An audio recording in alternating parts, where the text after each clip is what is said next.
Good afternoon, and can I say a huge thank you to the SPA Live team for having invited me to be part of today's event. I think if someone had asked me 12 months ago whether I would find myself talking to the spa industry, I would have been incredibly surprised. And I can remember saying to my sister when how can I put this delicately, my journey into discovering the world of wellness, alternative therapies, beauty, health, well-being started, I said to her, I'm probably about the least likely member of parliament to ever be speaking on these issues. At which point her face on my Zoom screen was full of incredulity. And she said, love, have you seen your colleagues? You are the most likely member of parliament to end up talking on these issues. And had you not noticed what a prolific customer you are? So I found myself in the House of Commons back in the summer, talking on an industry which I felt had been ignored, which I felt didn't have a cohesive voice, a coherent voice talking to government, and which I felt had been really, really hard done by. Now look, the pandemic has been horrific on many levels. It has impacted different industries, different sectors in a myriad of ways. It has, in many instances, destroyed educations, it's destroyed family lives, it's destroyed parts of the economy. People have lost their jobs and people have lost their lives.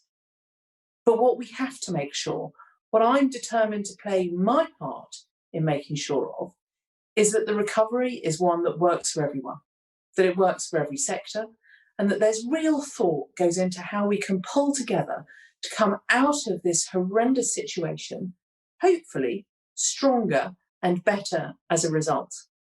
And sometimes it provokes all sorts of raised eyebrows and controversies when I say that you have to look at everything as an opportunity.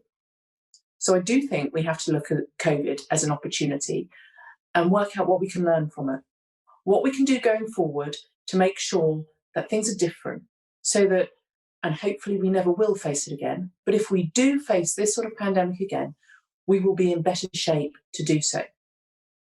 So I wanted to talk a bit about what I've found over the course of the last 5 months or so about an industry which I think is incredibly important. For a start, as chair of Women and Equality Select Committee, I'm very conscious that this is an industry which employs an enormous amount of women. Now, I think there has been a tendency to ignore, to dismiss, to regard it as somehow a trivial sector that's only employing a few women. Well, the reality is very different to that. And I have found literally hundreds, probably thousands now, of women reaching out to me, whether it's via Instagram, Facebook, Twitter, talking to me about their own experiences. And every single one of them has been an inspiration in their own right.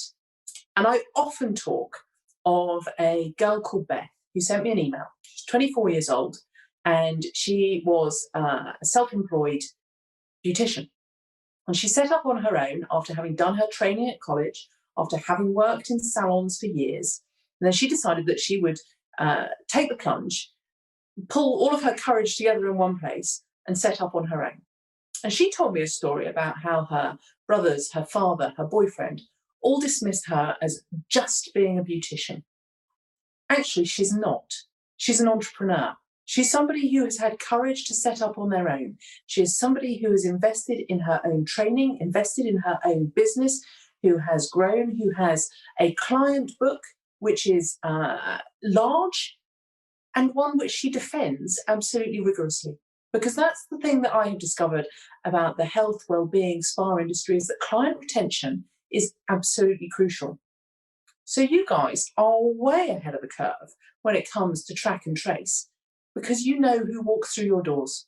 You have their contact details, you have their email address, their mobile phone number, and you have that because you wish to have marketing opportunities for that individual in future.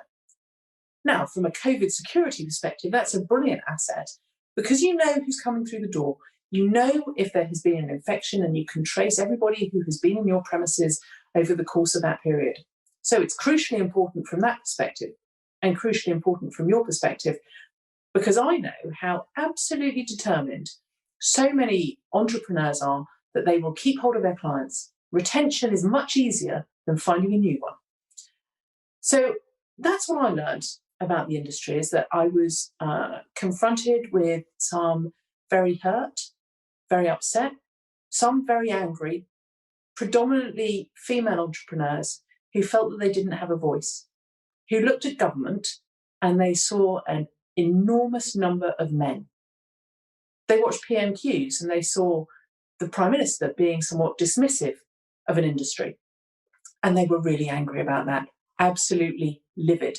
And I spent a lot of time defending poor Will Wragg, who asked the question that provoked the jokey answer from the Prime Minister, because he was trying to do the right thing. He was trying to be an ally. And ever since then, I have become a sort of a lightning rod for colleagues who come to me and they say, what can we do to help the Pilates studios, the yoga studios, the dance studios, the gyms, the spas, the reflexologists, the massage therapists, the tattooists, the beauticians, the eyelash technicians in my constituency, because they are all reaching out to me and they all want to find out how they can get their voice heard in Parliament. Because, Caroline, they've all seen you stand up in Parliament and talk endlessly on this issue and talk very seriously about the way female entrepreneurs have been left behind and the way they feel that they've been ignored by government.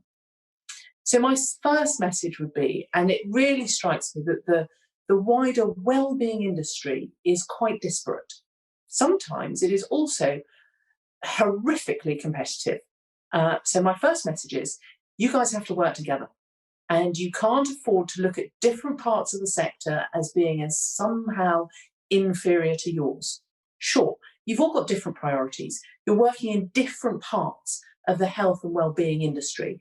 But I think it's crucially important that you recognise that in order to talk to government, you need to have strength in numbers. And you have the numbers. My goodness, you have the numbers. There are thousands of establishments up and down the country who need to be pulling together, emphasising the economic benefits that they bring. We have a Chancellor who is really interested in an economic recovery. So point out the contribution that you make to GDP. Point out the number of people who are both employed and self-employed. Point out the range of people who are contributing to this economy. You have such an incredible variety, from 18-year-olds fresh out of college, right up to some, how can I put this delicately, some really scary spa owners who are women and men, much more mature than I am, who employ hundreds of people. You have strong voices. You talk with so much passion. So please, pull together and use that, and make people like Alok Sharma, the business secretary, listen to you. Make Rishi Sunak, the Chancellor, recognise the contribution you can give to GDP. And make people across government, whether it's Oliver Dowden, the Secretary of State for Culture, Media and Sport, or whether it's Matt Hancock, the Health Secretary, make them all understand the contribution you make to this country. Secondly, I wanted to talk about a government agenda that I'm trying to roll into kind of one cohesive subject, and that's the obesity agenda. Now, look, we all recognise that Britain has become the fat man of Europe, and we also recognise that this is an incredibly difficult nut to crack. I think we have to be quite candid about that, because you're not going to solve obesity just by counting calories, by publishing the number of calories on McDonald's menus, because we know that some of the leading fast food takeaway coffee shops, call them what you like, restaurants, have been publishing calories on their menus for years. We know that well-being doesn't just come from being physically fit and healthy, it also comes from being mentally well. And in Parliament, we've spoken for years, I would say wholly ineffectually, about how you can have parity between physical well-being and mental well-being. Now, I believe that is absolutely firmly where you guys come in. I'll go back to what I said right at the beginning. My sister would always point out that I am a prolific user of spa services. And the thing that I have learned is there is nothing, absolutely nothing on this planet like a massage for curing my insomnia. I say curing, that's a gross overstatement. For giving me a couple of days of respite. And there was a fantastic woman from a spa in Southampton called Charlotte who reached out to me on Facebook. And she said, I've read an article that you were quoted in where you said you had insomnia. Come in for one of our massages. I promise you, you won't be disappointed. She was dead right. For 3 nights after that massage, I slept all through the night. So look at what we're facing as a society. We have massive levels of stress. We have massive levels of, and rising levels of mental health problems. And we know that we're all getting our work-life balance wrong. I say all, that's probably not entirely accurate, but many of us are getting it hideously wrong. Now, the pandemic has given us one thing. It's given us time. And I've certainly used that as an opportunity to take stock of how I live my life, what my priorities are. But I think there is a really strong message to be taken to government, is that stop trying to fight obesity just through calories alone. Sure, I get it is absolutely crucial. What you put in your mouth will have a massive impact on your physical well-being. But we also need to have a much more joined up approach to this. It has to be about physical and mental well-being. We have to look at those different alternative things that can make a huge difference to people's quality of life. So, for example, and I always pronounce this incorrectly, the Ayurvedic facial that can give relief from migraines. I think that's an absolutely incredible thing. For those of us who suffer from migraines, we know we would do pretty much anything to get rid of them. Now, if a facial can do that for one person, it can do it for others. And actually, we have to talk more openly about different sorts of therapies, whether it's reflexology, whether it's acupuncture. I'm not brave enough. But we have to work out how we can be more cohesive about encouraging people to live their lives in a way and to take advantage of services and treatments that can be quite easily found so that they are mentally and physically better. And I think finally, the point I would like to make is how to a world that can still be quite male orientated. And apologies when I drift off into the anecdotal here, but a couple of years ago, when I was a member of Theresa May's cabinet, I can remember an old friend of mine who I'd been at sixth form college with. So when I say old, I've not seen this guy for 30 odd years. And he came up to an event at the House of Commons and we were talking on the terrace. And he said to me then, well, you've really done quite well for yourself, haven't you, Caroline? And I had that sceptical look on my face. I went, oh, really? He said, yes, look what you've achieved in a man's world. At which point my chin hit the floor. Because this was a guy who'd had exactly the same upbringing as me. We'd been to college together in Winchester. It's a really quite forward-thinking city. And I couldn't believe that he was telling me that it was a man's world. So I said, well, what exactly do you mean by a man's world? And he said, well, look at politics. It's really heavily dominated by men. The people in the senior positions are men. I said, well, I give you Theresa May. She's currently the Prime Minister. You don't get more senior than that. And he said, yeah, but look around her. It's a bunch of men, and here you are. So I just wanted to say, well done. And I just felt like I'd had a really patronising pat on the head from a guy who I'd been at school with, for goodness sake, who should have known better. And I can remember looking at him and saying, yeah, thanks for that. I've done really well, haven't I? I've been an elected member of Parliament for 8 years. Every election will gloss over the last. I've seen my majority go up. I'm currently attending cabinet. So, yeah, I've done reasonably well. So, another step up and I'll be a Secretary of State. Another step up after that, I could be, one of the great offices of state. I could be the Home Secretary, the Foreign Secretary, the Chancellor of the Exchequer, and then one more rung and I'd be Prime Minister. I said, so I'm 4 rungs off the top. How's your career going? Which he didn't much care for. But that's the reality, is that I'm in a world where there are a lot of men. He was right about that. But that doesn't mean that you can't get your arguments across. It doesn't mean that you can allow yourself to be drowned out. And I think that's a really stark reality to all of us. There will be people along the way who want to be patronising and tell you that you can't achieve stuff just because you're a woman. There will be men in whatever industry, in whatever sector, in whatever place of employment you find yourself, who look at you as being just the little woman, or hasn't she done well? Without recognising that you're a crucial cog in their machine, that without what you're bringing to their sector, they would be struggling. And that the spa industry can't be seen as the nice to do. it has to be regarded as an integral part of every business, whether that be a hotel, a leisure facility. It's bringing in revenue. It's bringing customers through the door.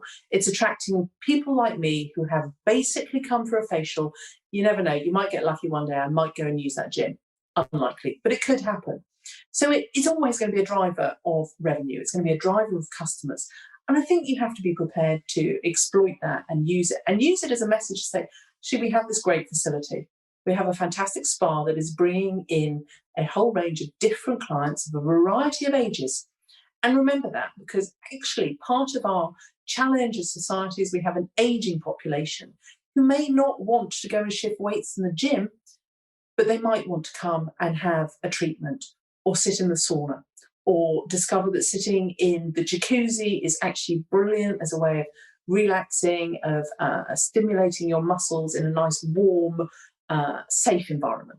So I think there are all sorts of assets that you need to be highlighting and reminding any male bosses out there that what you are is an absolutely crucial part of the whole. And it is absolutely imperative that we find ways to keep supporting you going forward. I'm really conscious that I have rambled on for what feels like an awfully long time, and that you have already had a long morning and have a long afternoon ahead of you. And there is nothing more boring than a politician who keeps on talking. So I'm going to give it a rest at that point. But I'm really looking forward to the question and answer session when I have the opportunity to take on any questions. I always say, my biggest problem, civil servants always said this to me when I was a minister, is, Caroline, your biggest problem is you are too honest. And so the reality is, ask me any questions, I will try and answer them. If I don't know the answer, I will admit it. But having found myself as a somewhat unlikely champion of the wellbeing industry, please be assured that I am a friend and advocate who is here to stay. So with that, I will hand back to the Spa Life team and look forward to the Q&A.